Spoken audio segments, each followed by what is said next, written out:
The wind wove through the broken battlements of Winterfell, carrying with it the dry leaf scent of autumn and the faint copper whisper of distant forges.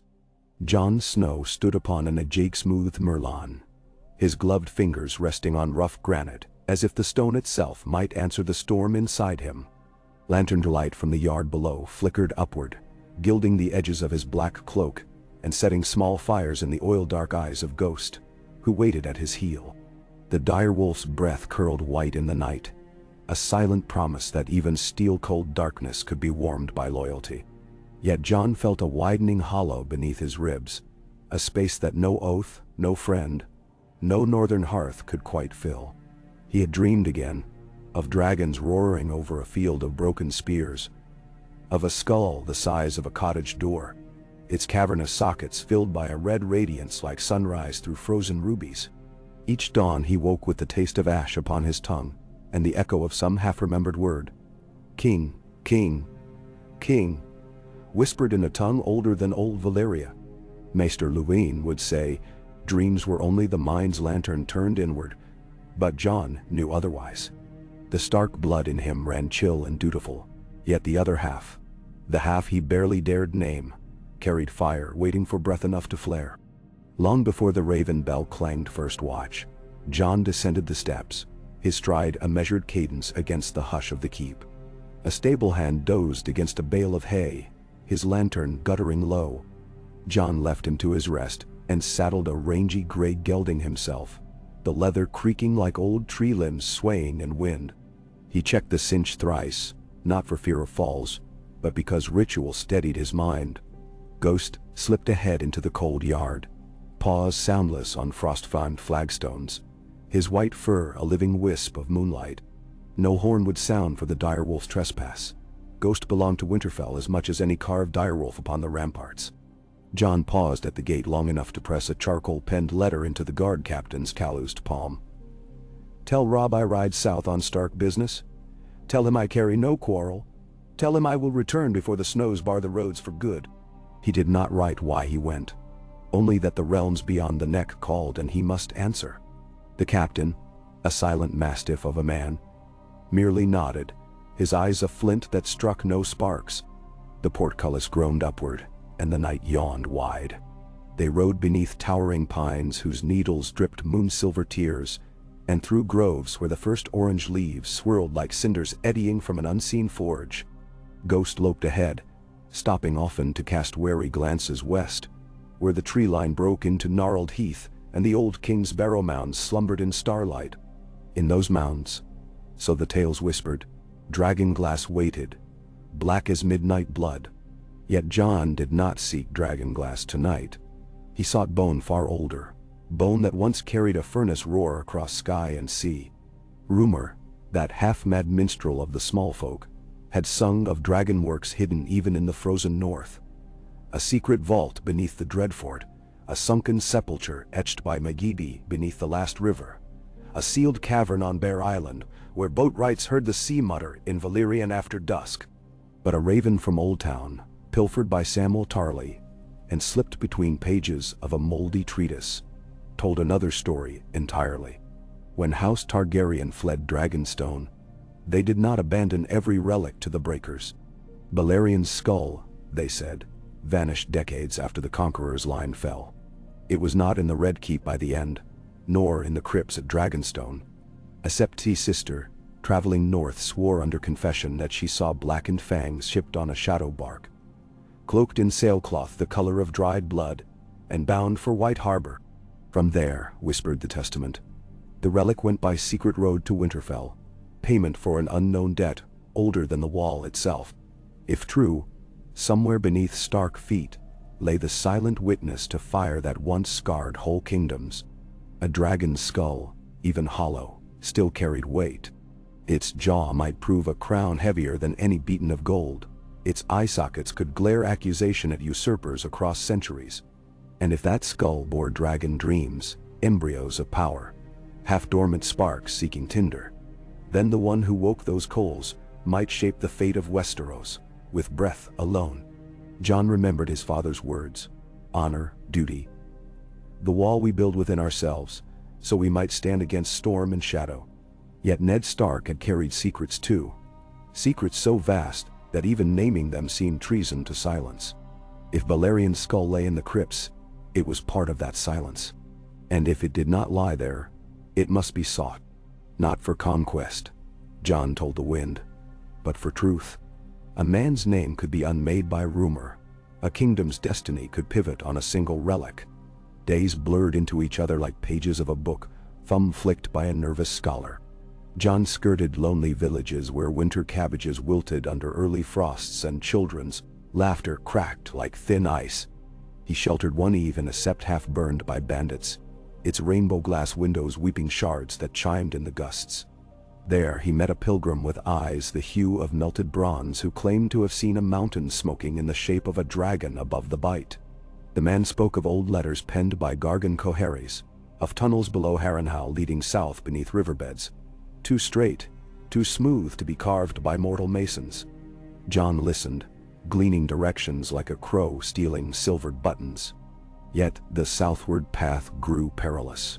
Bands of sellswords, cut loose after the War of the Five Kings, haunted crossroads and toll bridges, demanding coin or blood. Jon paid with rumors of his own, a northern host riding behind him.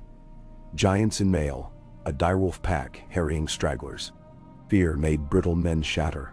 They let him pass. At Maidenpool, the harbor master spoke of a ready-sailed galley that berthed but one night and unloaded 6 great canvas-wrapped burdens drawn by oxen, silent save for the clank of iron rings on stone. The harbor logs noted no name for the cargo, only the sigil of 3 sisters entwined in silver thread. Jon marked the detail and moved on. In dreams the skull grew nearer.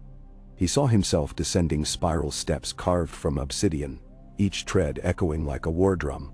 Fireflies of green flame drifted in the dark, illuminating arches shaped like screaming mouths. When he woke, the chill air tasted of soot. Ghost growled at shadows unseen, hackles high like winter grass before a skirling gale. Jon soothed the beast, whispering that dreams were only torchbearers guiding steps still unmet. Ghost, wiser than any man, seemed unconvinced. East of the Trident, Jon's path crossed with a merchant caravan bound for King's Landing. Their wagons bulging with pelts, amber, and Myrish lens tubes. Their master, a lank-cheeked Bravosi named Torrio, recognized the sigil stitched in faded thread on Jon's cloak. Direwolf rampant, and offered passage in exchange for Swordgarm guard. Jon agreed, grateful for the company though he confessed no true name. Torrio fancied him a bannerman of House Serwyn fallen to wandering, and Jon did not disabuse him. Eddard Stark's ghost might frown, but subterfuge was the thin mail he wore now. Nights by the caravan fire grew thick with tales. One driver, deep-voiced as a Septon's bell, recounted the doom of Harrenhal, how dragonflame melted stone like candle wax. Another claimed to have seen a boy in old Volantis breathe wisps of smoke when angered, for the boy's grandsire was half-dragon, or so the slavers boasted to fetch a higher price. Jon listened, feeding each rumor to the furnace of purpose hidden behind his calm eyes. Purpose burned hotter than campfire embers. When they reached the King's Road fork, Jon parted from the caravan, pressing a silver stag into Torrio's calloused hand. He rode west toward the crowns of the Blackwater Rush, where millsmoke hung in sulky drifts over berry bush and briar. King's Landing loomed ahead, its walls rising like diseased molars gnawed by the carrion gulls wheeling above. The city gate offered a stench of dung, fried lamprey, and longing. He passed the gates as Sir Jonal Snow, a hedge knight from Skagos, silver for the toll and a half-truth for the bored guardsman with salted beard. Ghosts slunk behind a peddler's ox cart, unseen save for one red-eye flicker under the tarp. Within the city, Jon walked streets that smelled of rot and revelry in equal parts. Flea Bottom's alleys coughed up secrets with every puddled step. He paid a cooper's lad to guide him to the dragon pit, its broken dome jutting like thorn crown above Visenya's hill. The structure had cracked in the dance of the dragons and never healed. Its charred bones loomed even in daylight. There, old men sold birds in wicker cages, and whores hawked stories of Targaryen ghosts for the price of watered wine.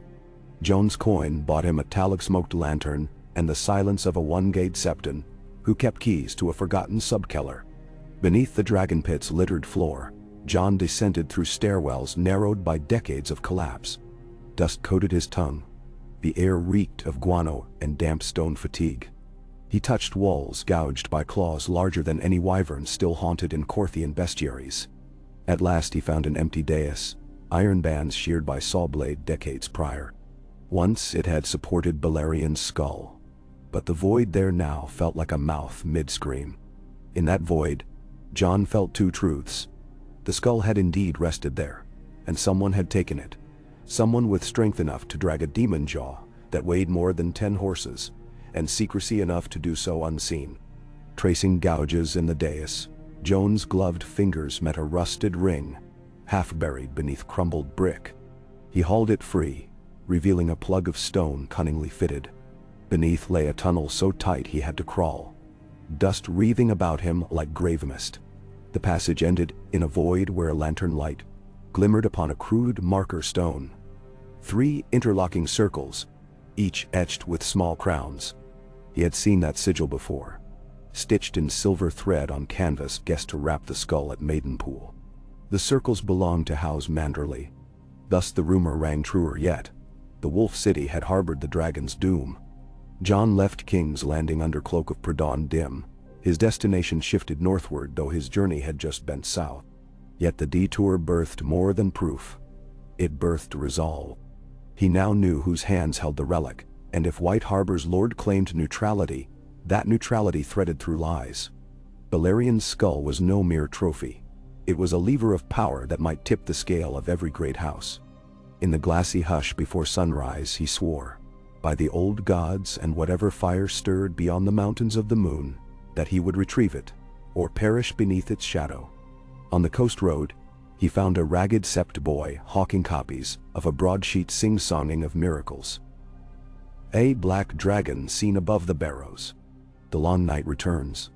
Most passers-by smirked or spat. But Jon bought a sheet for a copper. The woodcut depicted a massive skull on a wagon rolling past weirwood groves, eye sockets afire with star-shaped candles. The artist's lines were crude, yet the broad ridges and saber-long fangs matched the dais impressions perfectly. The print was dated 3 moons past. If the skull was already moving inland, it might now lie beneath Manderley's Moshung Keep. Or else continue north, toward Winterfell itself. Crossing the neck tested any rider. Boggy flats swallowed hoof and wheel, and pale mists stole sound.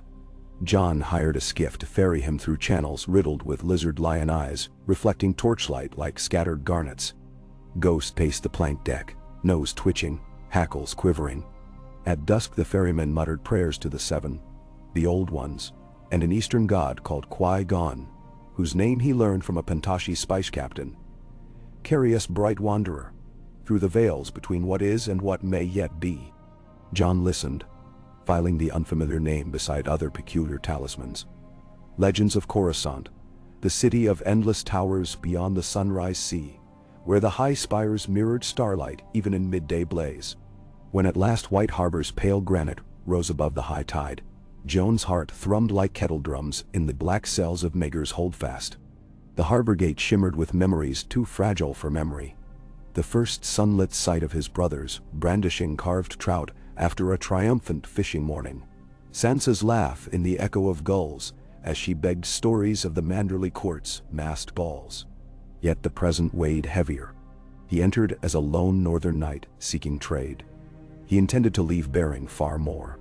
Lord Wyman Manderley's court remained a tapestry of laughter, fragrant stews, and barely concealed intrigue.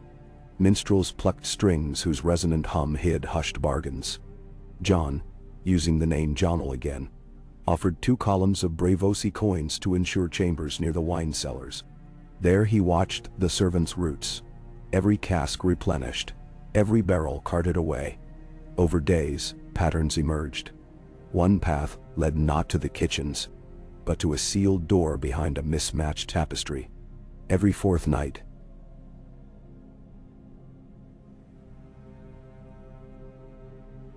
Six men-at-arms escorted a single load there.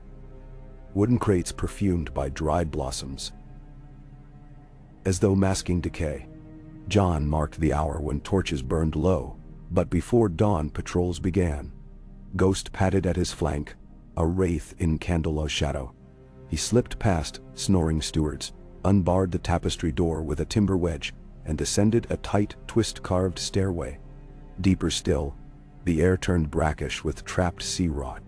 The corridor opened into a vault vast as the Winterfell godswood, lit by braziers whose coals glowed murky green. In their coppery wash stood a shape so colossal that even the braziers seemed toy lanterns beside it. Balerion's skull. It rose like a midnight mountain tipped with twin moons for eyes. Black husk bone glimmered where glaze of ancient flame had melted the surface to gloss.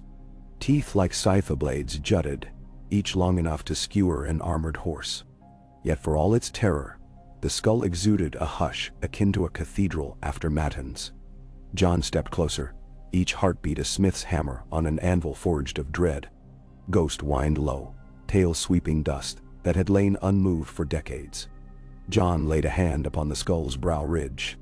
The bone chilled his glove even through thick leather, yet something pulsed beneath, slow, seismic, as though the darkness within still cradled an ember too stubborn to die. When his palm settled fully, a vision lanced his mind. Shadowed wings eclipsing a ruddy sky.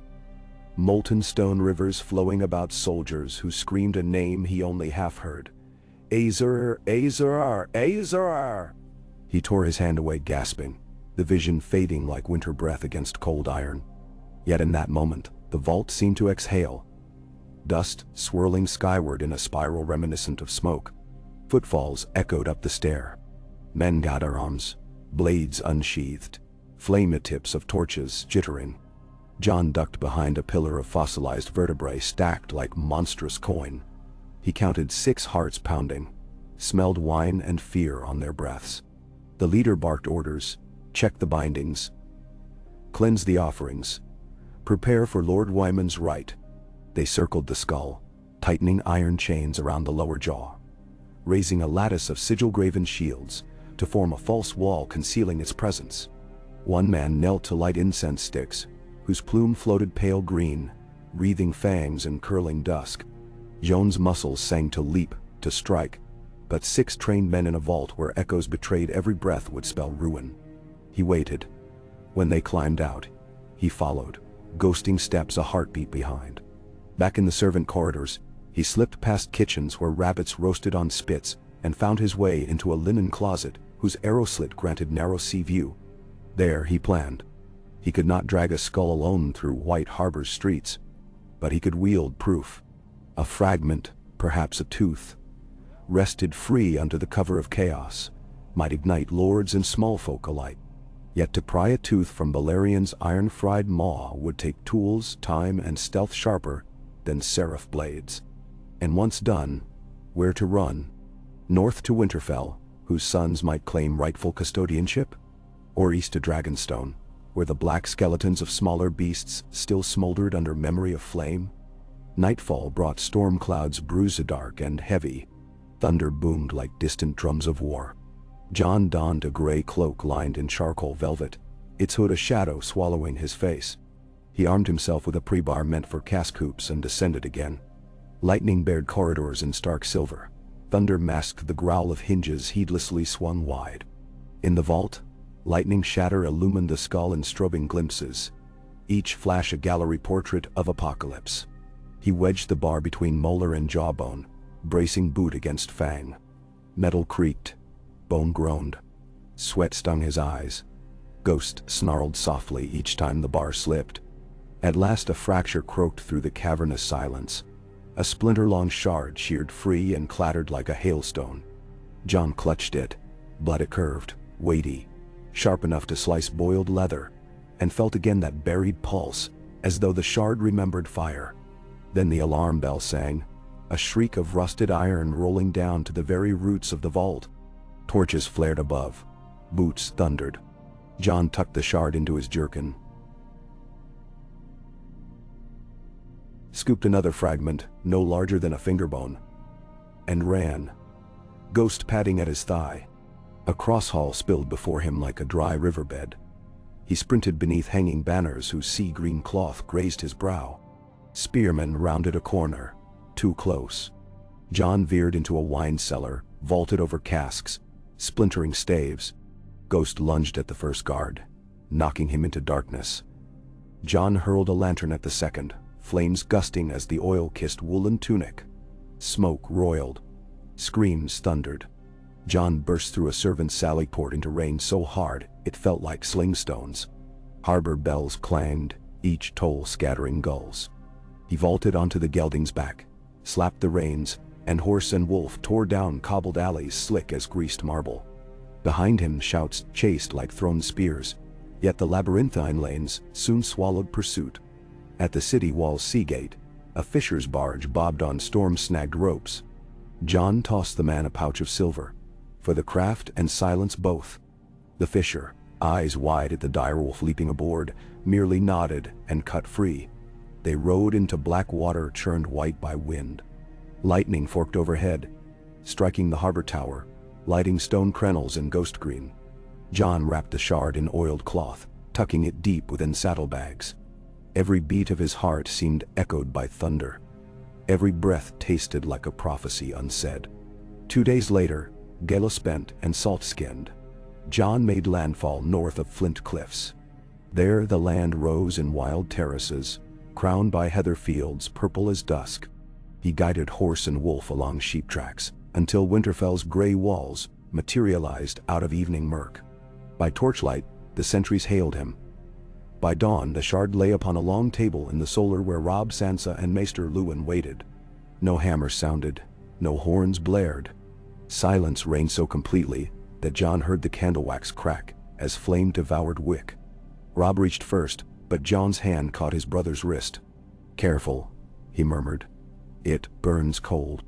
Robb frowned yet obeyed. Sansa leaned close, blue eyes wide with the terrible wonder of children glimpsing truths made flesh. Luwin fetched tongs, holding the fragment beneath a glass globe. Patterns rippled within the bone. A subtle glow like far-off embers glimpsed through cream-thin coals. "This cannot be," the Maester whispered. "Dragons are the South's ghosts, not ours."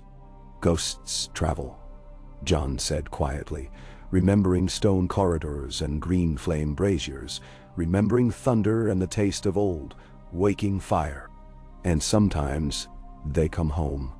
He unfurled the parchment print from the coast road, the woodcut of a wagon bearing the skull beneath barrow stars, and set it beside the shard. Sansa traced the inked fangs with trembling fingertip. Robb exhaled a single curse beneath his breath. Jon straightened. He felt taller than the ceiling beams, though weariness gnawed his bones. "We cannot sit a throne of iron while others shape crowns in secret. The North remembers, but memory alone does not guard our kin. We must decide what to do with a dragon's skull hidden under another lord's roof." Robb's eyes shone with battle-wolf fire. "We march," he said.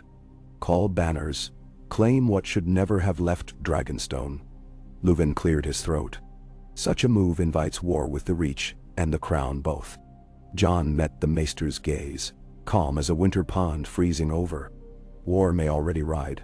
The skull burns, and those who hold it will not yield lightly. Sansa looked from brother to brother, then to the shard.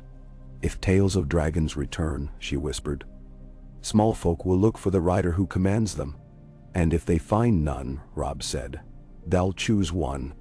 Jon hesitated, feeling the shards chill through cloth. Dreams crowded his head, visions of winged shadow and sunrise flame. Somewhere in that storm of images, the word king sounded again, low as thunder on the horizon. But crowns were heavier than bone.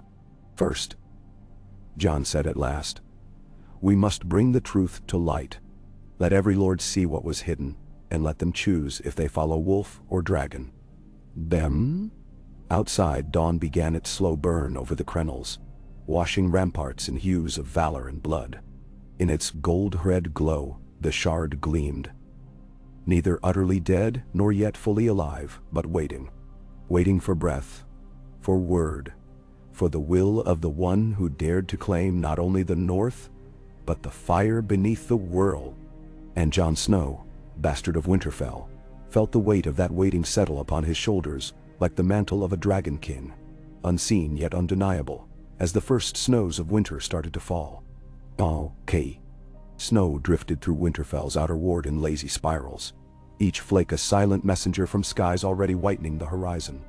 Jon lingered beside the Solar's frosted casement, absently tracing fogged glass with a finger while the shard of Balerion's fang rested on a wolfskin mat behind him. Maester Luwin kept pace along the rush-strewn floor, his candle held high, the flame's meager glow playing off rows of leather-spined tomes that lined the chamber walls. Robb remained at the long oaken table, elbows braced, brooding over a half-unrolled map of the north and into the neck. Sansa sat opposite him, quill poised though she wrote nothing, parchment gathering the patter of melted candle drip like falling tears. Outside the door, Ghost waited in the dim corridor, hackles bristling at every distant clank of hauberk coming from the garrison mustering below. The dire wolf's restlessness echoed Jon's own.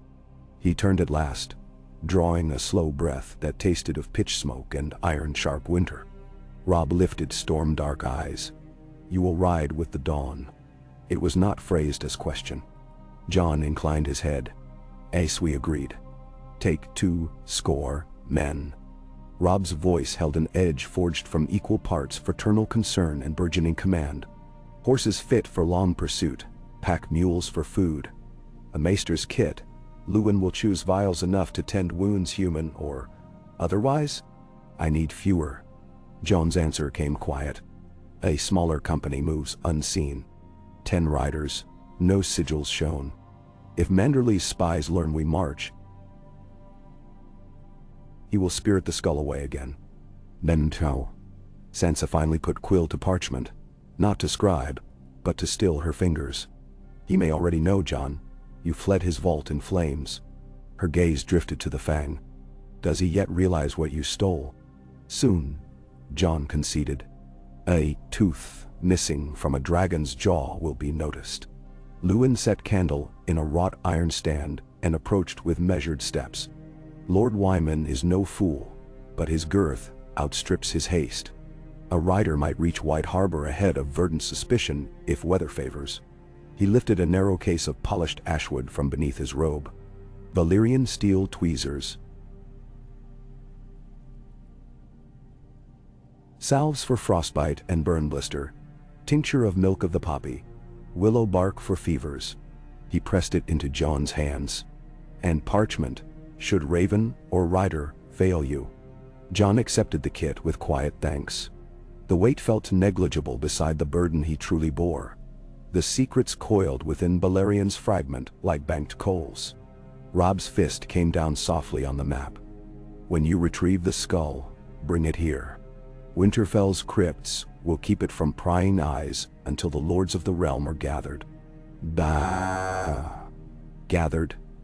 Sansa arched a brow. "Summoned by what authority? We hold no crown." Robb's mouth tightened. "If the realm is to face dragons again, Northmen deserve truth first. After that, we risk civil war." Luwin's tone carried neither fear nor scold, merely arithmetic of consequence. "The Reach will not sit idle, nor the Vale, nor even the remnants of Baratheon power. Perhaps we should—" "I will speak with Manderly."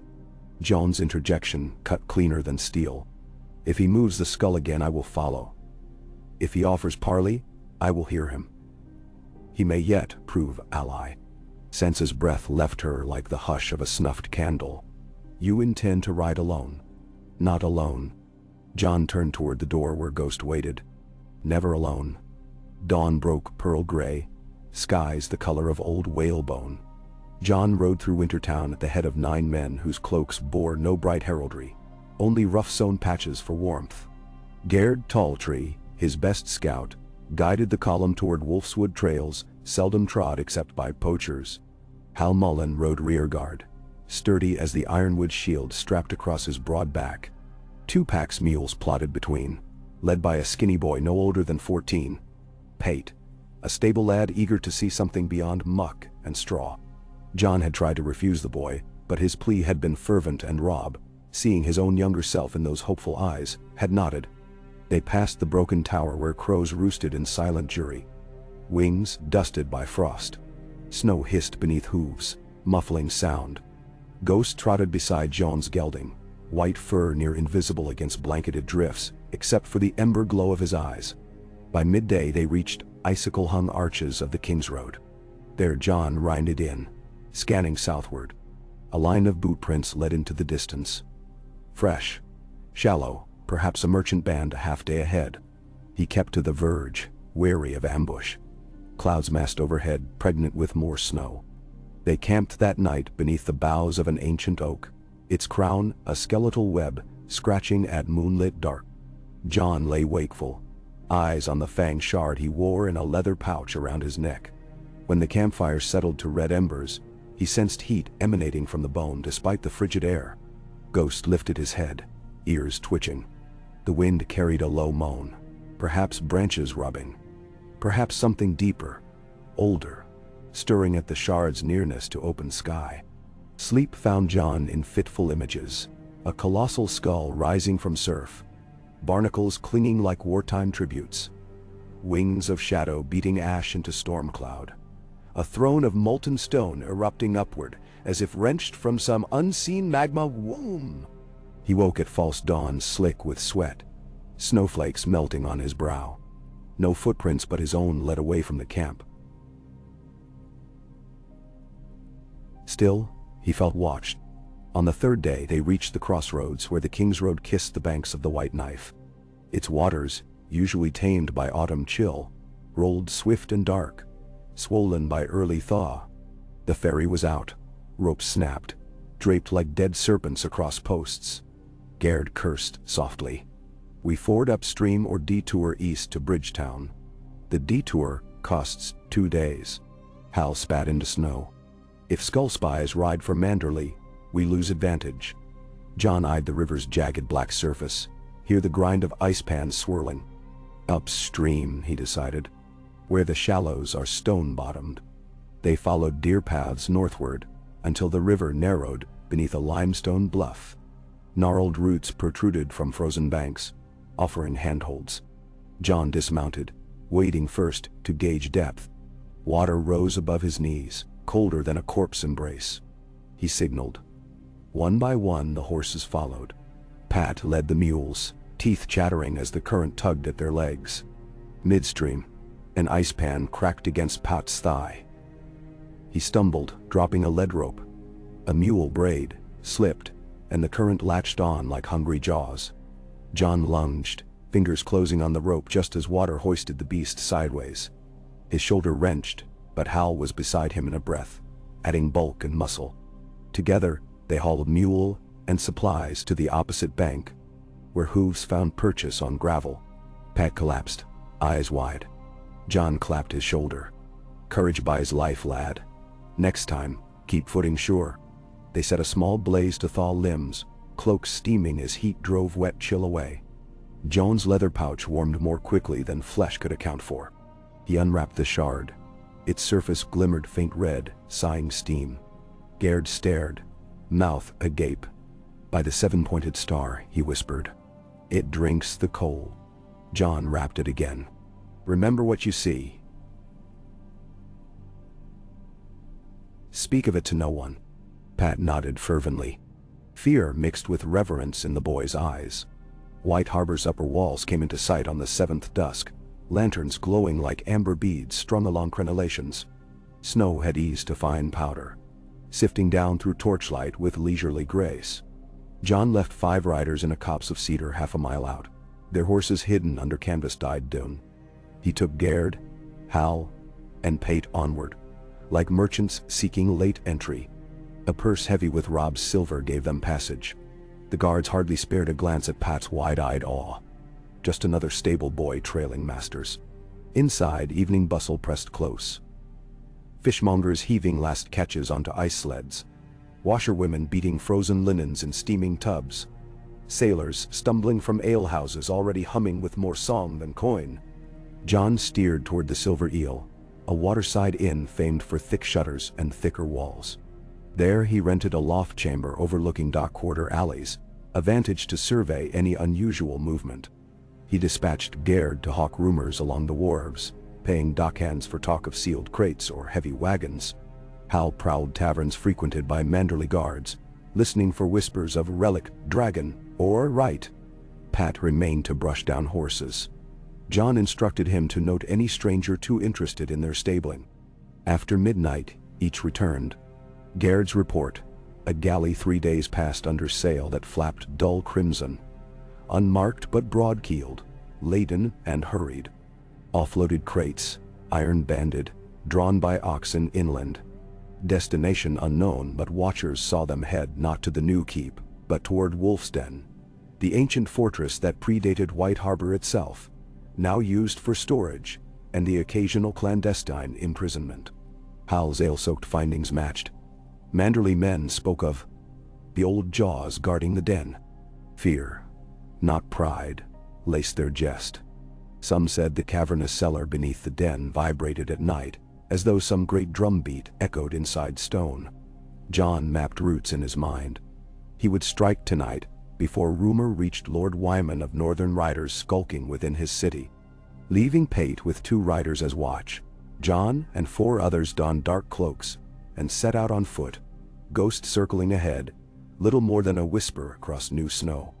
The Wolf's Den brooded at river's edge, its towers squat and fused to limestone bedrock like barnacles on whale skin.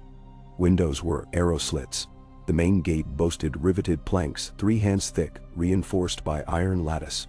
Yet old keeps often harbored forgotten sally ports. Jon found one behind tide-slick boulders, a postern door half-rotted, overlooked, brine swollen. Hal applied an iron pry. Wood groaned. The door yawned into black. Ghosts slipped first, eyes twin coals guiding them through corridors heavy with salt mold scent. Torches bracketed on walls were unlit. The den seemed abandoned, save for skitter of rats and remote drip of water. Their soft boots whispered over gritty flagstone. Downward spiral stairs tightened like a stone drill into earth's marrow. Eventually they reached a landing where rusted cages lay stacked 3 high. Skeletons slumped within, rotted garments clinging as mute indictments of bygone cruelty. Jon ignored them, focusing on the dull hum he felt through soles. Same tremor he sensed when first touching the fang. As they descended further, hum became vibration. At the stair's end loomed an iron door flanked by rusted braziers emitting faint green light, the same alchemical flame Jon recalled from the vault. Marks etched across the door's surface glowed subtle emerald. Sigils of House Manderley intertwined with Balerion glyphs Jon could not read. The portal bore no visible lock, only a circular depression at shoulder height. Jon drew the fang fragment, holding it before the circle. Immediately, green script brightened. Stone beneath their feet quivered. The door unsealed itself, edges steaming as thousand-year dust vaporized. Beyond, a cavern erupted vast. A ribbed vault natural yet shaped by tools older than the Andal's first landing. Water pooled black around stone islands joined by narrow bridges. And in the center, held aloft by chains thicker than anchor cable, hung Balerion's skull, mouth agape as if ready to devour the subterranean night. But they were not alone. Hooded figures knelt upon the outermost island, 5 in all, arranged pentagonal around a brazier blazing green. One rose, robes parting to reveal Lord Wyman Manderley's bulk swathed in embroidered night blue. In his hands he held an open tome, bound in blackened leather. Words upon its pages shimmered hot copper. A circlet of tarnished silver perched upon sweat-wet brow, and his eyes, usually merry, now shone feverish. Jon stepped forward onto the first bridge. His companions flanked him, blades half-drawn. Ghosts snarled, reverberation bouncing off cavern vault like far thunder. "And lords," Wyman greeted, voice both warm and weary. "You track well for wolves?" He eyed the shard. "And you stole my tooth. It was never yours." Jon advanced. "Nor should the skull be prisoner to any one house." Wyman sighed, the sound heavy as his jowls. "Prisoner, nay. Guardian. Did you imagine I coveted trophies? The skull sleeps here by vow sealed before your stark forebears were born." Hal bristled. Yet you hide it. Chain it. Wyman's gaze flicked across the men. To chain fire is wisest, unbound it consumes. He gestured to the tome. This book, plundered from Eris's pyromancers, speaks of blood and bone, of waking dragonfire long lain fallow. A ritual half finished when the Mad King died. I would see it finished, but under Manderly command, not Targaryen madness. Jon's fingers tightened round the fang.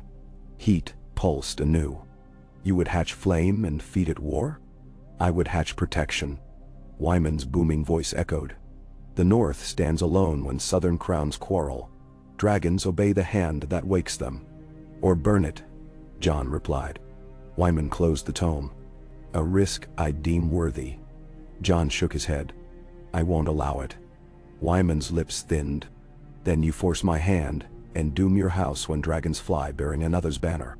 The 5 kneeling cultists rose, casting back hoods to reveal faces streaked with green flame powder. Their eyes shone glassy, pupils slitted. Knives curved like serpent fangs glimmered in their hands.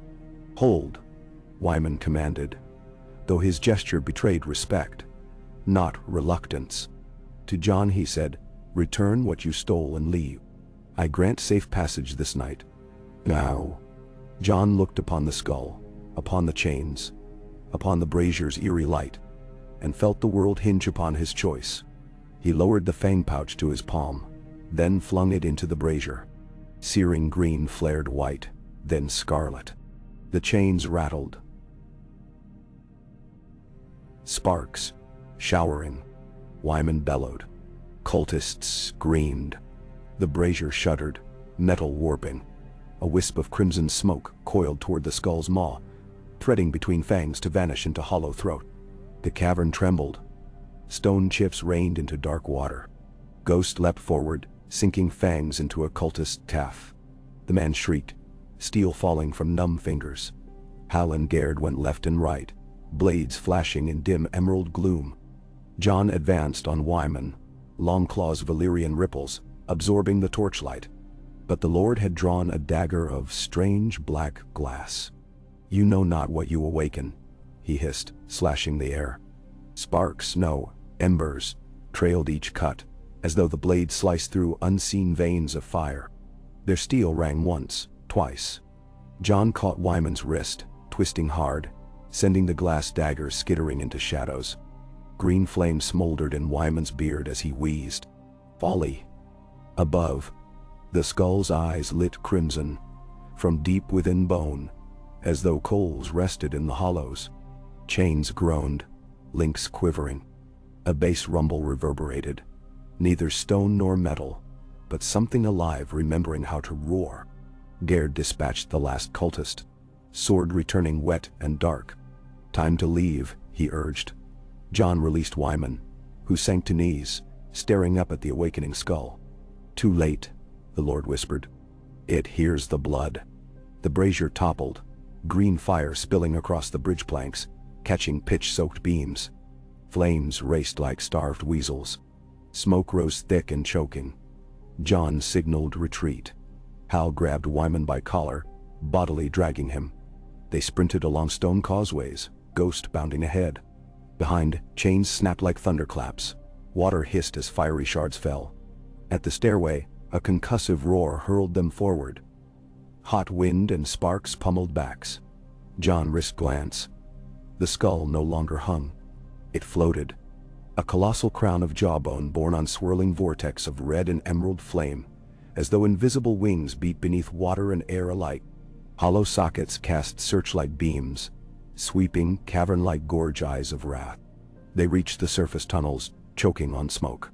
Pat awaited at entry, horror blanching his cheeks. Jon barked for him to run. Sentries above shouted as ground shook. Somewhere a bell rang.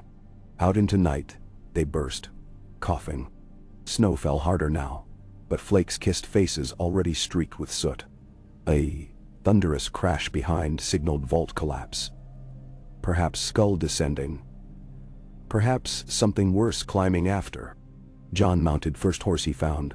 Ghost bounded ahead, scattering fisherfolk, who gaped at soot-masked riders galloping through fish stalls.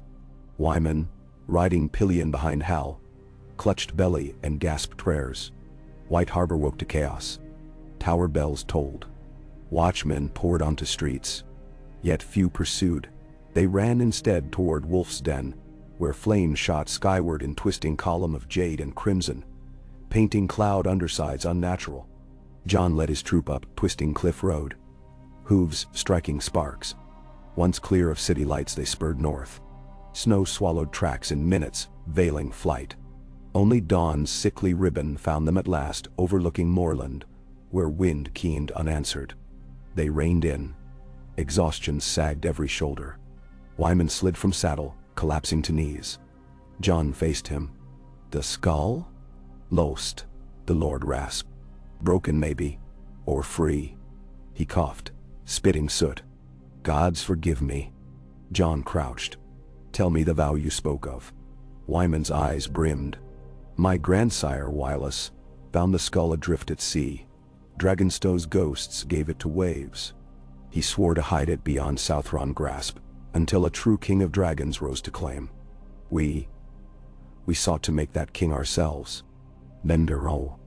Jon exhaled, cold plume mixing with the stench of burned alchemy. "Your right woke something. Whether dragon or demon, it will not stay caged. The chains," Wyman whispered, "were never for the skull. They were for what sleeps inside bone. The book, said conscience of flame can seed in hollow memory." Gerd shivered. "Speak sense, Lord." Jon understood enough. A spirit, vestige of Balerion's ancient will, now stirred unmoored. He felt the fang's absence like phantom limb. Its power now fueled whatever boiled beneath White Harbor's ruins. "We ride to Winterfell," he declared. "Warn Robb. Send ravens to every lord. Dragonflame may rise beneath snow skies." Hal questioned. "And the skull?" "We find it," Jon said, "or we forge defenses strong enough to stand against a fire we cannot yet see." Pipe looked north, voice barely louder than drifting flakes. "But can walls of ice and stone stop a ghost made of fire?" Jon's gaze followed the boys. Dawn bled pale gold, but above White Harbor, a smear of smoke still billowed, tinged faint green. Somewhere in that plume, a rumble sounding suspiciously like distant wings echoed into morning. "We will learn," Jon answered. He turned his horse toward home. The journey back proved harsher. A blizzard descended by the second night, wind shredding cloaks and muffling even ghosts' growls. They sheltered in a hunter's abandoned lodge, feeding thin flames split logs hacked from frozen benches. Wyman, fevered, muttered strange syllables that made Maester Luwin's tinctures steam where applied. Jon feared infection, but the Maester Kit's drafts steadied the Lord by dawn. When storm cleared, they pressed on, finding King's Road buried knee-high. They followed ridges where snow blew thin, cutting hours across pine-crested hills. Once, at twilight, Ghost halted, emitting low ululation. Jon peered east, a dark-winged silhouette knifed across amber sky. Too far to know shape, eagle perhaps. Yet the drop in his gut said otherwise. Balerion's ghost? No, too small. Still, wings meant watchers. On the fifth day, Winterfell's beacon tower flickered on the horizon, relief tempered with dread. Jon rehearsed words he must speak. How to describe a dragon's skull alive with unseen heart. How to propose defense against flame that might manifest anywhere the wind carried ashes of Valyria. He needn't craft speech. As they crossed the drawbridge, Robb stood in courtyard armor half-buckled, sword belt hastily slung. His face bore determination sharpened by fear. Beside him, Melisandre Vashai emerged from shadows, red silks trailing, her ruby pendant pulsing like a captured star. "Your raven reached us," Robb began. But another arrived first, black-winged, eyes like embers, carrying no message yet bleeding soot upon the snow. He pointed. At the courtyard center lay the raven's corpse, feathers melted together as though dipped in pitch. From its beak protruded a sliver of charred bone. Melisandre moved closer, regarding Jon with solemn intensity. The fire within ice quickens. Jon dismounted, muscles stiff. You speak of prophecy? I speak of truth your blood denies. She extended a slender hand. Show me what you brought. Jon opened empty pouch. The fang is gone. Her brow arched. And so your fate entwines with a greater tooth. She glanced skyward. Clouds banked low, heavy, yet a subtle glow set their edges, redder than sunset, as though some unseen forge burned above. Robb gestured to stable hands for horses, then clasped Jon's forearm. Brother, tell me. Jon met his gaze. The skull woke. Perhaps Balerion's spirit, perhaps something older. He looked to Melisandre. Flame moved without flesh. Chains failed. The vault collapsed. He paused, choosing honesty. I do not know if the skull survived, or if it now flies unseen as ghost or ember. Robb's jaw clenched. If it seeks host, it may choose the one whose blood calls. Jon almost laughed. Hollow. I am no dragon. Your dreams argue otherwise.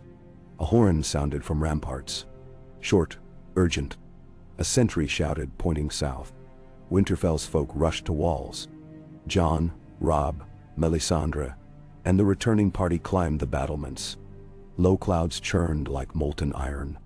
From their belly fell flakes not of snow but of ash, black, feathery, hissing when they touched ice. Ghosts snarled. Hackles ridged back. Jon felt heat prickle skin though wind blew bitter cold. A shape formed in the cloud bank. First suggestion of jawline, then orbital hollows glowing with coals. But no great body followed. The skull alone coalesced, wrought of smoke and ember, vast enough to dwarf Winterfell's tallest tower. It hung, mouth widening, revealing furnace glow within. No wings, yet air around it swirled cyclone quick, lifting banners until cloth snapped from poles. Screams arose from courtyards. Archers loosed reflexively. Arrows vanished into smolder. Melisandre lifted arms high, ruby blazing doctrine. Azer's spark emerges seeking flesh. It will test hearts and crowns alike. Now. Jon forced voice steady. How do we fight a ghost of flame? Not with ice, the red woman murmured. But with fire truer still. In your veins, stark snow only veils Balerion storm. Claim it. Below, barns' thatched roofs caught ember flakes, igniting. Stable hands raced with buckets. Robb barked orders. Men fanned out. Jon stared into the skull's blazing sockets. Amid swirling ash, he glimpsed fleeting images. Drogon at Meereen, sun-scaled wyverns over Yeti, even distant Coruscant spires shimmering under twin moons of legend. Mixed among these flickered faces, Ned, Lyanna, a man he knew must be Rhaegar, though he had never truly seen him. All beckoned him forward, into furnace heart. He stepped onto parapet lip. Ghost whined low. Melisandre's hand pressed his shoulder. Blood calls to blood. Enter and tame or flee and burn. Jon breathed icy air that tasted of smoke. His thoughts flashed to Sam at Castle Black, to Arya somewhere beyond seas, to Tyrion whose letters arrived from the capital complaining of politics, rotten enough to shame an outhouse. All would perish if this fiery revenant chose ruin. He looked to Robb. Brother met brother, understanding silent yet unbreakable. Jon jumped. Wind caught cloak, spinning him toward the fiery visage. Heat scalded, breath seared. He expected plume of dragon fire, yet instead a vacuum, cool, silent, drew him inward. Ember skull dissolved into darkness, sweeping him through as swallow through open door. Sudden stillness enveloped him. He stood in cavern of nothingness, floor unseen, only twilight luminescence forming paths of shimmering stardust beneath boots. Ahead floated the complete skull, now black obsidian polished to mirror, reflected across its glossy surface. Not Jon alone but countless versions. Young stable boy, ranger of the watch, kneeling king crowned in frost, rider astride winged shadow. Voice boomed, immeasurable distance yet close within marrow. Name thyself. Jon Snow. He spoke, and his voice echoed beyond horizon. Snow covers truth. Choose fire or ice. child of both. He thought of Wall's chill and Dragon's fang warmth. Both. The skull's fangs parted. Balance demands flame tempered by honor. Show worth.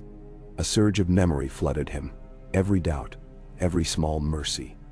Freeing Ygritte, sparing Gilly, shielding Sam from bullies. Pain came too. Thrusting blade into Corin, hanging Janos Slint. All weighed. Would you burn a kingdom to save one you love?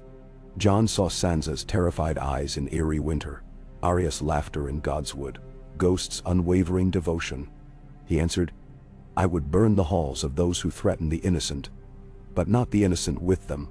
Silence, like the hush before new-fallen snow. Then, so speaks the dragon tempered by wolf. Claim breath. Firestorm exploded around him, but it did not consume. It threaded veins, replaced marrow with molten light. He screamed without pain, furnace winds forging. When light dimmed, he stood still on stone rampart of Winterfell. Time had passed, but moments. The ember skull overhead remained, yet now its eyes mirrored his own, flecks of red smoldering amid gray. The skull bowed, impossible massive, then dispersed into swirling ash that rose skyward and vanished among stars hidden beyond cloud. Snow resumed falling, gentle, unstained. Fires in barns guttered out as if water poured from unseen cistern. Silence descended, interrupted only by distant crack of ice eaves shedding weight. Robb reached him, gaze searching. Jean? Jon opened mouth. A small wisp of smoke escaped with his breath, then faded. I am here. Melisandre smiled strange, equal parts triumph and humility. The dragon's breath now sings in you. Jon answered quietly. Then let us use its song to heal, not conquer. He felt warmth linger at heart's core. Ember awaiting call. Ghost eased near, sniffed his hand, and whined content. From stable yard rose cheer, barns saved, horses spared. Life continued, unaware transformation perched upon parapet. Deep in shattered vault beneath wolf's den, broken chains lay scattered amid water, now cooled to glassy stillness.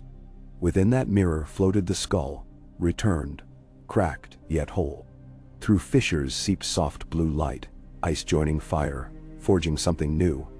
In empty eye socket, two embers flared. Watching, waiting, perhaps content that a bearer had been chosen. And above, across winter-kissed skies of Westeros, faint aurora traced a line from White Harbor to Winterfell. Emerald and crimson snakes intertwined. A pact written by spirit older than kingdoms. Promising dawns where neither ice nor fire alone would rule, but both together in uneasy, vital dance. The dance had barely begun. Ka. Snowflakes whispered against the battlements in long, slanting skeins, while faint aurora ribbons still pulsed at the edge of dawn-pale sky, as if reluctant to depart the stage they had stolen from the stars. The smell of burnt straw and quenched pitch lingered in Winterfell's lower ward, but the worst of the night's fires were out, leaving only blackened timber and frightened horses soothed by grooms who spoke in murmurs. Jon stood alone beneath the broken gargoyle that jutted over the east parapet, 1,000-pound sentinel scarred by centuries of frost, and let the first gray light wash over him. He tested the strange heat that thrummed in his chest like a second heart. It did not scorch, it glowed, a banked ember neither wholly pleasant nor painful, humming with wary promise. Every breath released a faint swirl of steam that glimmered red before fading into the air. Ghost, seated at his side, lifted his muzzle to the breeze, and exhaled a silent plume that shone silver. Behind Jon the steps creaked. Robb approached, helm beneath one arm, fox fur mantle draped over shoulders still spattered with ash. He halted beside Jon, letting the night's final shivers of cold seep into the silence, then spoke just above a whisper. Father used to say no man should bear a burden alone. Jon looked down, fingers flexing on the parapet stone. Father never faced this. He tapped his breastbone lightly. There's a forge inside me. I can feel it, molten, alive. Robb followed his gaze to the empty sky where the phantom skull had melted. And what does a smith fashion from that kind of iron? Either chains, Jon said, or a crown. I pray I'm wise enough to know which. Robb's palm rested on his brother's shoulder. We'll decide together. You are not alone. His tone hardened. But first we must reckon with the realm. Every raven we sent before this dawn will arrive half wild, with terror tales. If lords once doubted that dragons could walk the world again, they will doubt no longer. Some will bend knee. Others will sharpen blades. Nemdero. Jon turned. And what of you? Would you bend? Raise a sword? We share Stark blood yet also Targaryen. Robb finished, smile wry. I don't care whose fire sparked in whose bed. You are my brother, that's shield enough.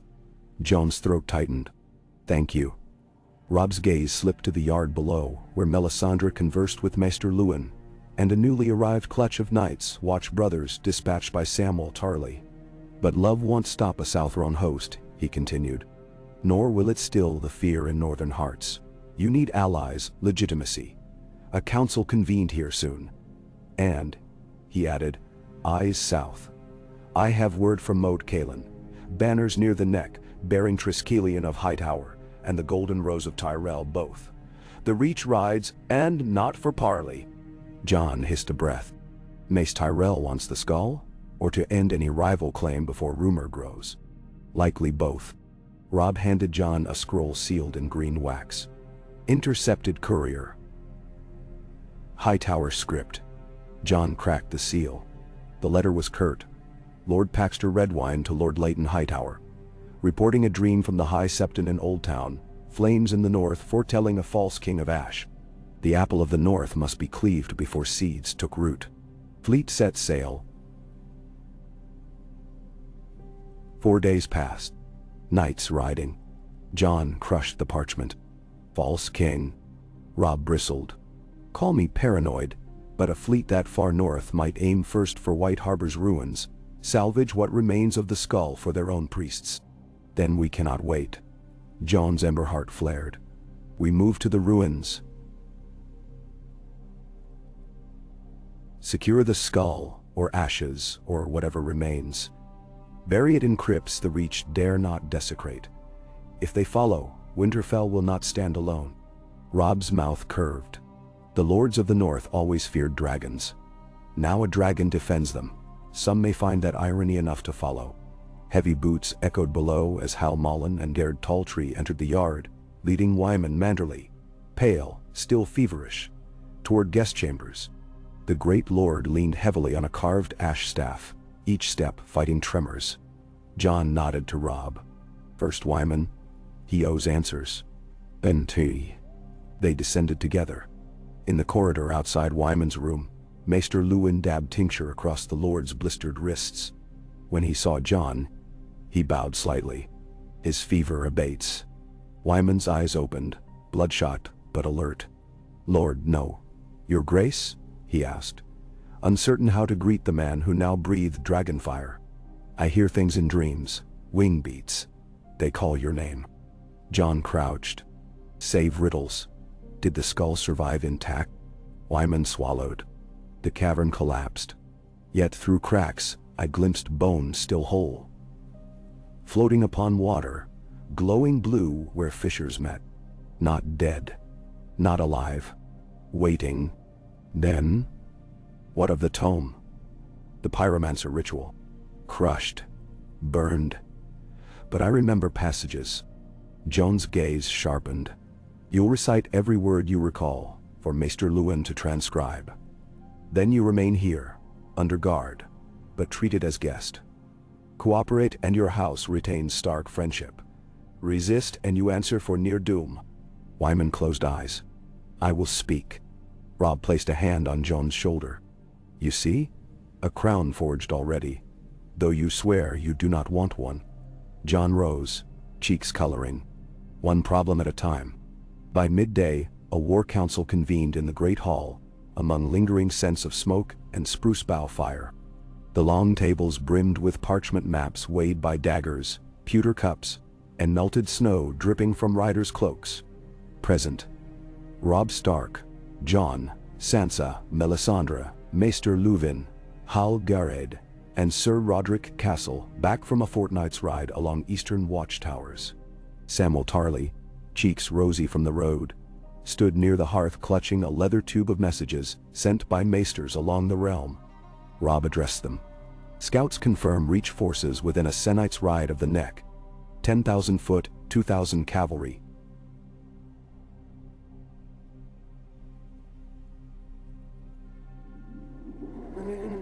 Siege train. 3 red wine galleys, anchor off Bear Island, perhaps more behind. John traced lines on the map. Dotty.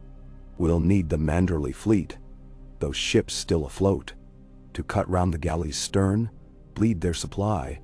Sansa leaned forward. If the Reach is bold enough to cross our rivers, they must trust the Crown's blessing. Has the Iron Throne named us traitors yet? Sam unrolled a copied Raven scroll. Queen Cersei offers a bounty for the sorcerer Jon Snow, known to consort with red witches and endeavoring to revive dragons of old. Gerd snorted. Short on sons, she trades in rumors. Melisandre's ruby glowed softly. The Queen's fear is wind to our fire. When beasts those men have never seen appear in sky, they will hesitate. John eyed her. Will beasts appear? She smiled. Mysterious but not mocking. An ember needs but air and time. Sam coughed. Also from Eastwatch. Daenerys Targaryen's 3 dragons were last seen near Meereen. But new sails spotted in the stepstones fly a black and red shorebound sigil none can name. Some think her fleet divides. Some think sells sails only. Robb frowned. If the mother of dragons hears of a skull awakened here, she'll come, or send fire and blood, Sansa murmured. John inhaled, felt heat swirl, then exhaled slow. Until she stands before me, we face the threat we know. The Reach. He pointed. Moat Cailin blocks the causeway. They must breach it. We fortify the ruins at Wolf's Den too. Cannot risk those ships retrieving the skull. Melisandre lifted a slender finger. And you, Azor Reborn? Jon's cheeks heated. I ride south with 200 mounted archers. We harry their van, burn forage, draw them deeper toward the bogs where northern weather fights for us. Robb commands the main host. He knows the next tricks better than any southern lord. Robb accepted with nod. Sansa studied John. You'll ride at the head? Last night proved you cannot be killed by fire. Arrow and steel remain, John. And now, I'll wear mail, he said, though he wondered whether the hearth within would melt arrowheads before they reached his skin. He prayed never to learn by trial. Then we have course, Robb declared. Ride before dusk. 3 days later, John's advance party emerged from frost-stunted willows onto the causeway road, just north of Moat Cailin. The gray-green ruin crouched like a drowned lizard upon its mound, 3 surviving towers jutting crooked from reed-choked earthworks. Mists curled about ramparts, but banners flown atop spears cut silhouettes. Direwolf rampant. The garrison hailed him with cheers. Inside, John met with Great John Umber, whose booming laughter filled the rain-soaked courtyard. Boy, king? Whatever they call ye? I waited long to see a dragon join our pack. He breathed ale fumes. Show me flame? John declined with a rueful smile. Too many thatch roofs near. Instead, he studied maps with Maester Medric assigned to the moat. Lines of dikes, pools, and hidden caltrops would slow any cavalry. But siege towers? Moat walls were rubble. Only narrow causeway across the bog forced enemy to bottleneck. Night fell thick. Patrol fires shimmered across water. John tried to rest, but dreams came. Corridors of Coruscant's million towers. Inside each, skulls bigger than palaces stacked like library shelves. A tall robed figure guided him, features hidden, voice echoing like a broken bell. The forge within is not soul flame. Others wait their smith. Names reverberated. Rhaegar, Diana, Qui-Gon. He awoke with sweat beating skin despite chill. Ghost stared, ears flattened, as if the wolf saw the same shadows. John stroked his neck. We walk strange paths, old friend. At dawn, horns wailed. Enemy sighted. Jon mounted his smoky gray destrier and rode to the watchtower's shattered parapet. Through mists, he saw colored standards unfurl. A golden rose upon green, a white tower upon pale Triskelion, a silver chalice rimmed with red hearts, and at center, a banner half black, half red, dragon wings painted in midnight pitch, but lacking the Targaryen three-headed crest. Beneath, knights in azure cloaks formed vanguard, shields shellacked in glassy enamel that glittered. Jon narrowed eyes. Not Tyrell, he muttered. Florent? No. Great Jon spat. Whoever leads borrowed old flags. Maybe Sellswords hired from Lys. Warhorns answered. Enemy columns halted out of bow range. Siege engineers surveyed ground. Jon saw their caution. They'd never cross marsh blindly. He gripped stone and felt warmth flicker. Time to greet them. He ordered signal torch lit. Flaming arrows arced high, trailing sparks. At once hidden trenches ignited as pitch-doused reeds burst into thin curtains of fire. Smoke rolled. Mists parted, revealing illusions. Crude wicker frames shaped as wings and talons, set ablaze, rising on pulleys above ramparts to mimic draconic silhouettes. Great Jon roared laughter. A dragon of straw still frightens Southron hearts? Indeed. Enemy lines shuffled back, some cavalry wheeling as horses scented smoke. But the main banner held fast. Trumpets pealed, and a lone rider advanced under white flag. Jon descended to the gate platform. The rider halted just beyond arrow reach. Female, slender, wearing half armor chased with silver ivy. She removed helm, long sand gold hair, eyes green as new mint leaves. She called across moat in clipped accent of the reach. I am Lady Lyanette Fossaway, envoy of Lord Tarly, sworn to Lady Tyrell. I seek parley with Jon Snow, rumored dragonkin. Great Jon growled. Tarly's whore, more like. But Jon raised hand. Lower draw plank, he ordered. The gate mechanism groaned. A narrow timber walkway extended across bog water just enough to speak at middle distance. Jon stepped out alone, ghost shadowing behind. Lyanette's eyes flicked to the direwolf, but she did not flinch. I serve neither queen nor pretender. She began. Voice steady. My lady offers safe conduct to Old Town, where archmaesters might test the phenomenon you wield. There, truth may ease crowned fears. In return, the Reach withdraws. Jon sensed rehearsed diplomacy. And the skull you hunt? She hesitated. Relic of doom left north too long. Old Town alone holds vault strong enough. Jon chuckled without mirth. Tell your lady, north is no crypt for Southron plunder. The skull stays buried here, or under melted stone if need be. Dow. You refuse parley? I refuse leash. He stepped closer, letting soft glow kindle in his irises. Lyanette's breath caught. Return south, he said. Go home before winter owns these swamps. Lyanette straightened, expression shuttered, yet he glimpsed flicker of awe. Then steel shall speak. She turned her horse. Jon watched her ride off, then looked skyward. Low clouds churned, but no fiery omen split them. The battle would be fought with arrows, not flame of ghosts, at least for now. 3 days of standoff followed, while Reach engineers built raft-mounted ballistae. Jones archers picked them off in dribs, but each dusk more arrived. On the fourth dawn, enemy horns blared advance. Shields locked, pikes lowered. Siege towers on sledges were drawn forth by oxen over hastily laid fastens to keep weight from sinking.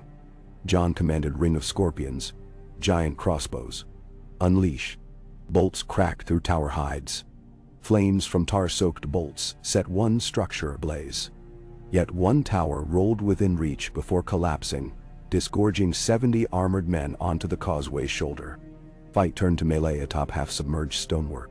Spears clashed, mud splashed crimson. Jon waded in, long claw singing. His sword, already hungry for years of injustice, cleaved through joint gaps and cracked helmets. He felt heat channel down blade, metal growing cherry red, making each stroke hiss where rain struck. Great John hollered, "Look, boys, the bastard's blade breathes." Northern line surged with new fury. Ghost lunged at a knight, jaw-crushing gorget. Panic spread among Reach men. Shields turned. Feet slipped. A horn of retreat sounded. The invaders pulled back beyond arrow range, dragging wounded who screamed of burning steel. That night, rain lifted, revealing tattered clouds. Fires guttered among wreckage. John patrolled ramparts when a raven alighted upon parapet. White feathers, black tips, eyes glowing ember red. It carried no scroll. Instead it opened beak and cawed sound like flint striking. John reached. It hopped onto his arm. Claws oddly cool. A breath of warm wind from nowhere rustled his cloak. The bird spoke, voice like crackling hearth. "Dragon seeks rider. Skull waits, north and east, underwater and ice." Balerion. The raven launched skyward, vanishing into moon glow. John stared after. "East," he whispered. "The shivering sea." At dawn he summoned council. Maester Medric paled at the tail. Great John made warding sign. But John trusted signs woven by flame. "I leave Moat Cailin," he told them. "Robb will march south when time is right. I ride east to find the skull." "Alone?" Great John barked. "With Ghost," John answered. "And Sam. He knows lore of seas." Sam flushed, startled but resolute. "I can sail charts. East of Skagos are hidden isles, legends of drowned spires. If the skull drifted there, then I need you." Sam gulped. "Very well." They departed that night. A captured Tyrell sloop lay in Reed Harbor, light draft perfect for shallow coasts. John, Sam, Ghost, and a crew of 6 Skagosi smugglers set sail under new moon, slipping through fog-shrouded channels into the Bight. Gray waters heaved under steady east wind. Sam pored over faded Maester Herrick scrolls describing Dragon's Fang, a reef far northeast where sailors swore bones glimmered below turquoise shallows. Could be legend. Sam muttered. "But the name?" John leaned on rail. "We follow legend. Fire led us this far."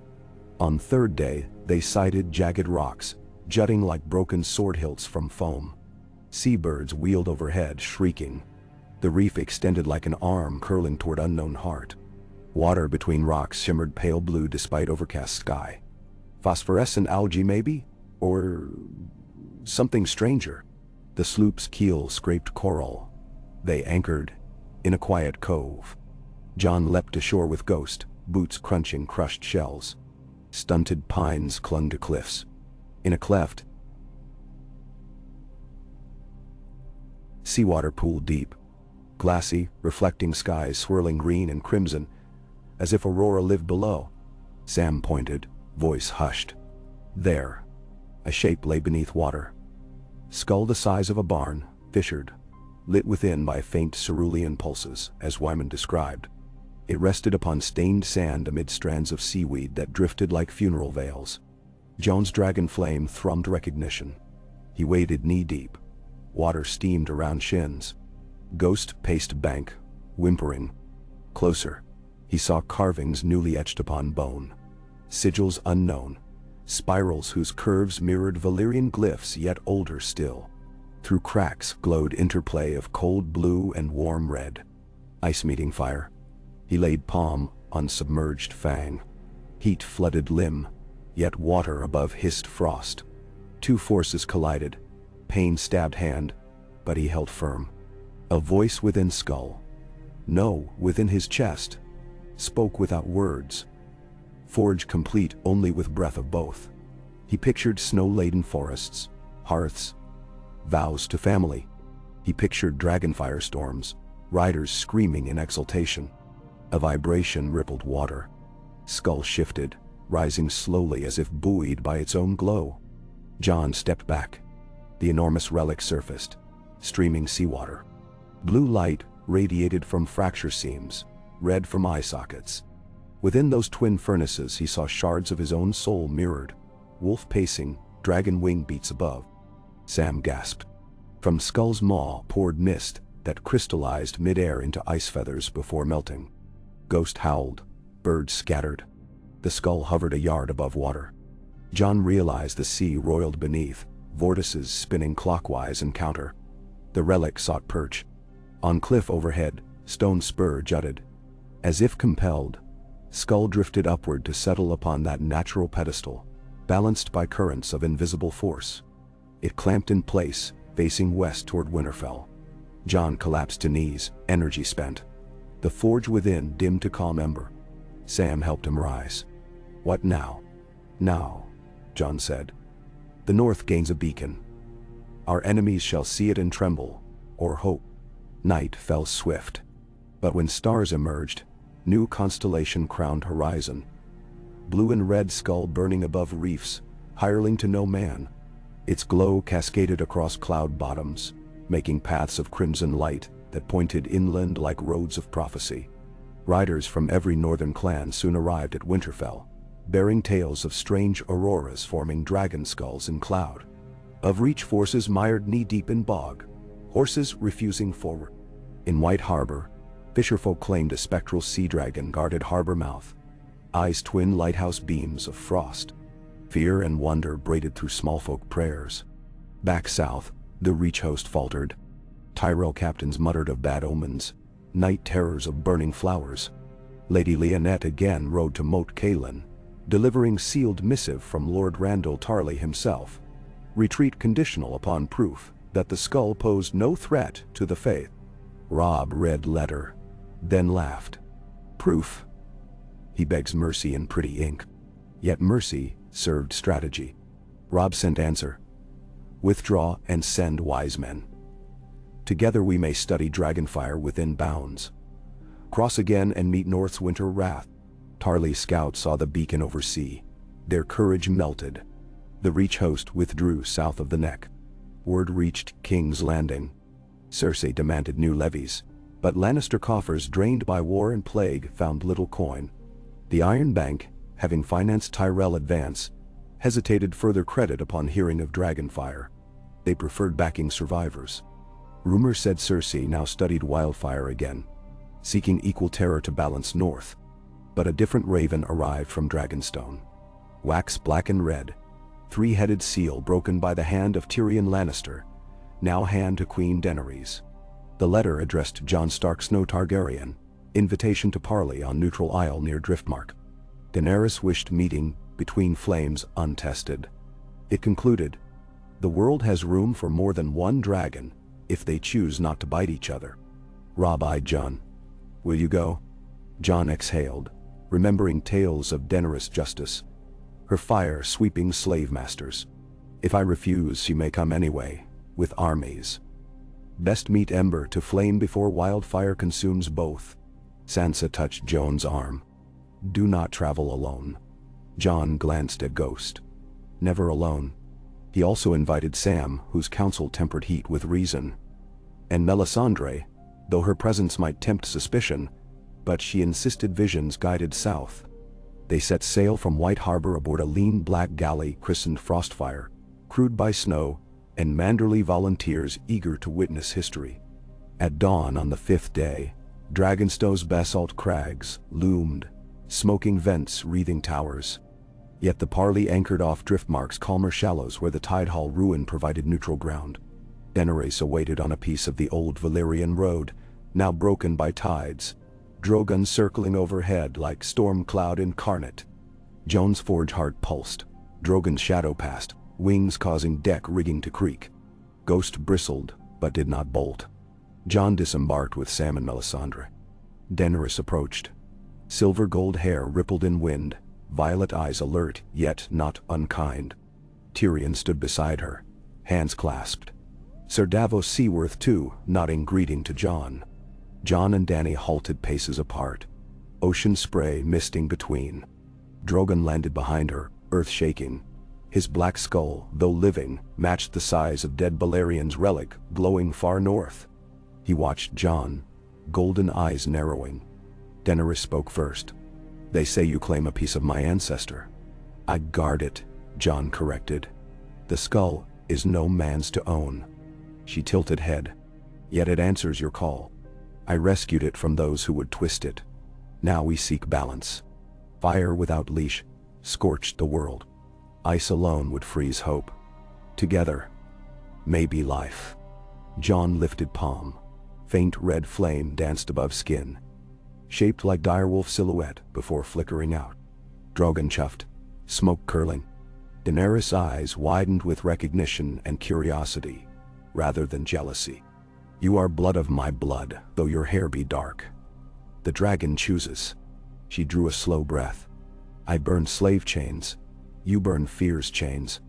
Our purposes align." Tyrion cleared throat. Ace hand. "I propose terms. Non-aggression between North and Queen. An alliance against Lannister throne." He smiled apologetically. "Former family, you understand." Jon glanced at Melisandre. Her ruby glimmered approval. He turned to Daenerys. "I will not kneel for fire alone. The North bled for freedom.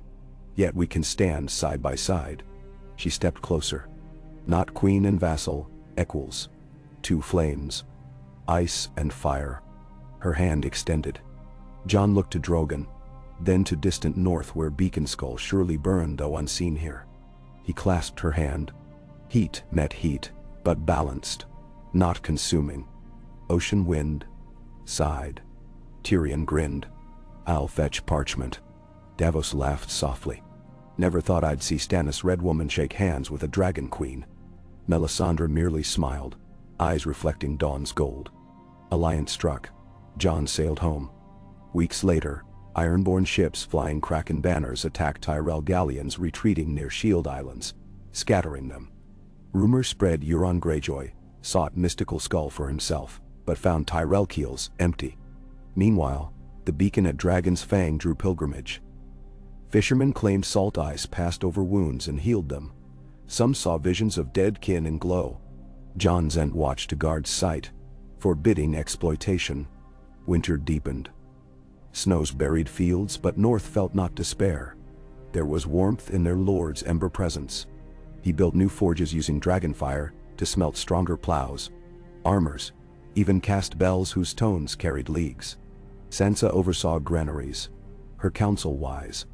Maester Luwin wrote treatises on balance between raging elements. Yet peace holds only so long. Ravens brought tidings. Night's Watch rangers sighted others again beyond Frostfangs, blue eyes in shadows. Sam's research suggested ancient wards bound to dragonfire might repel them.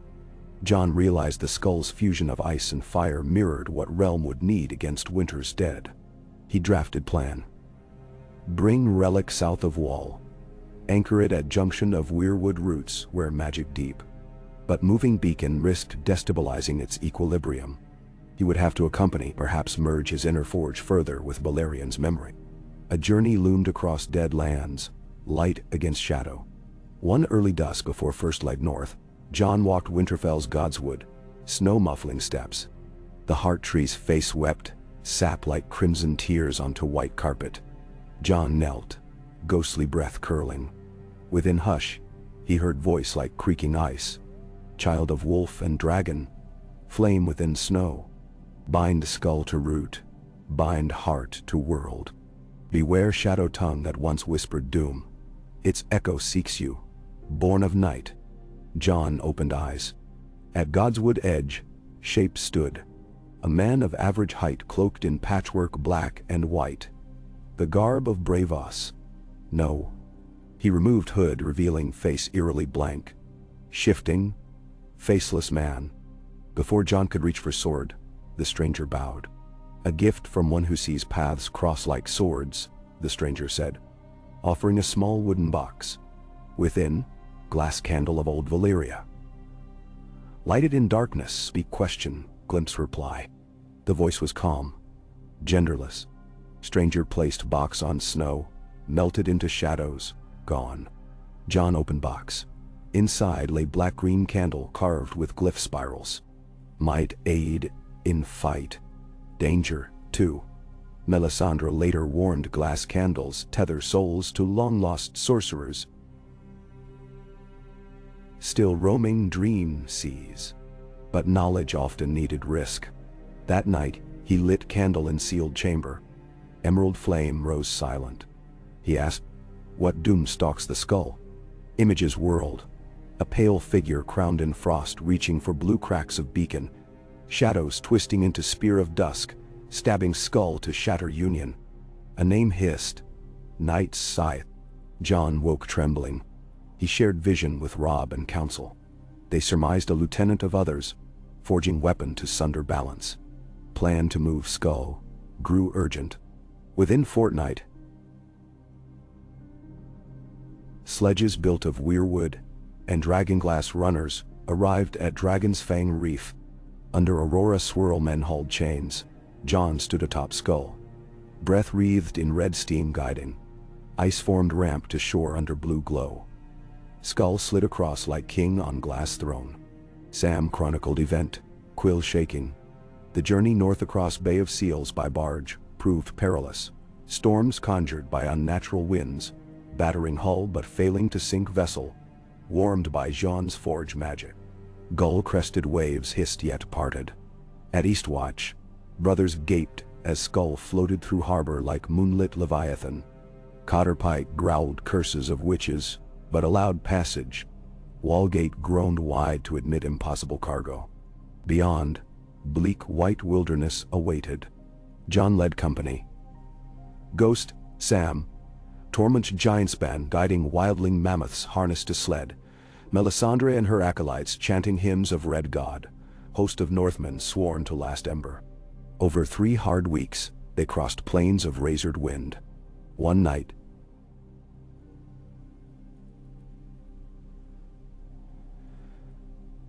snow parted and bones of giants stood like pillars, their eye sockets filling with blue sparks before melting away. Others scouting perhaps.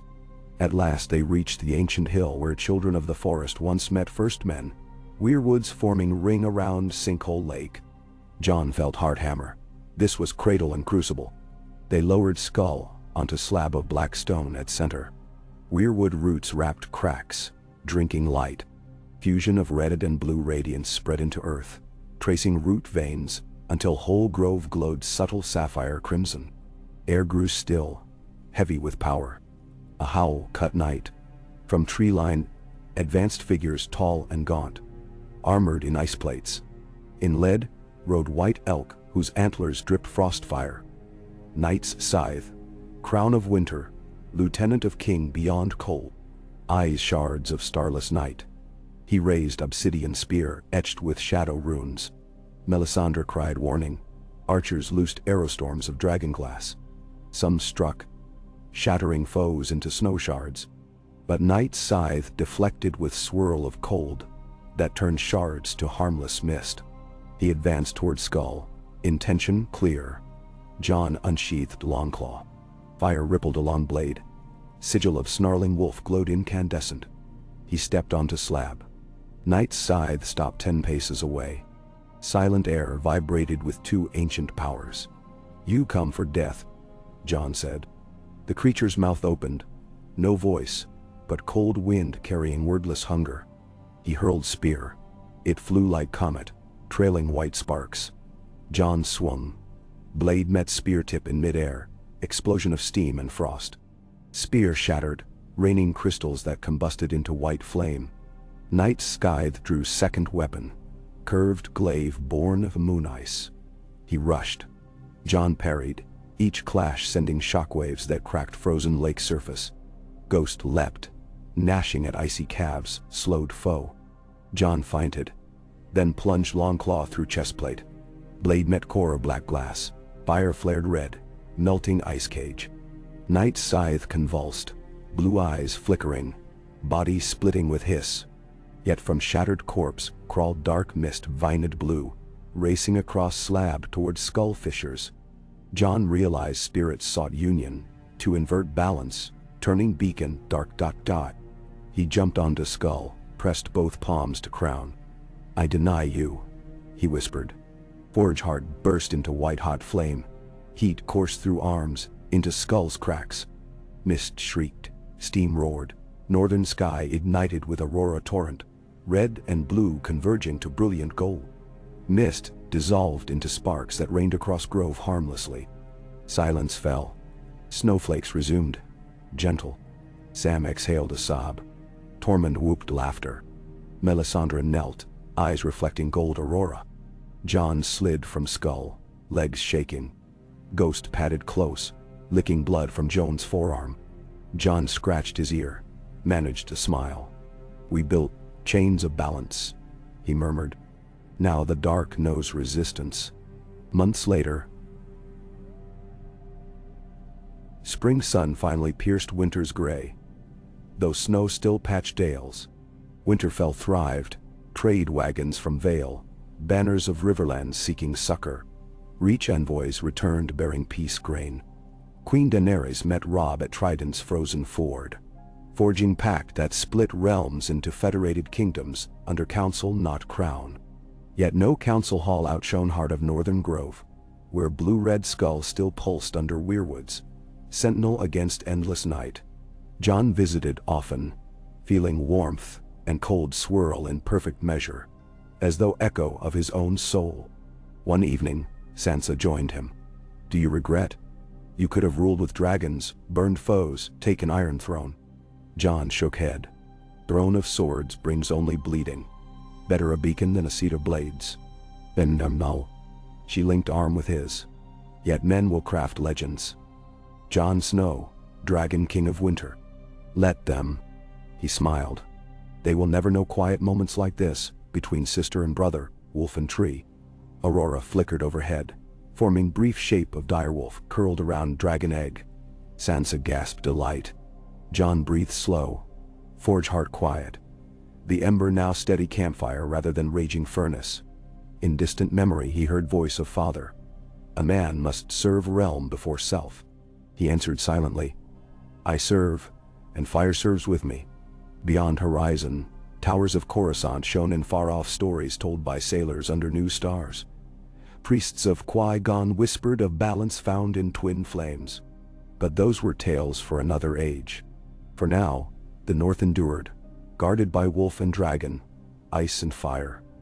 Bound together not by fear, but by choice. And high in weirwood boughs, a white raven preened feathers tipped in red embers, watching the world below, with eyes that saw both snow's quiet promise and flame's restless dream, a reminder that even in peace, the forge of fate never truly cools.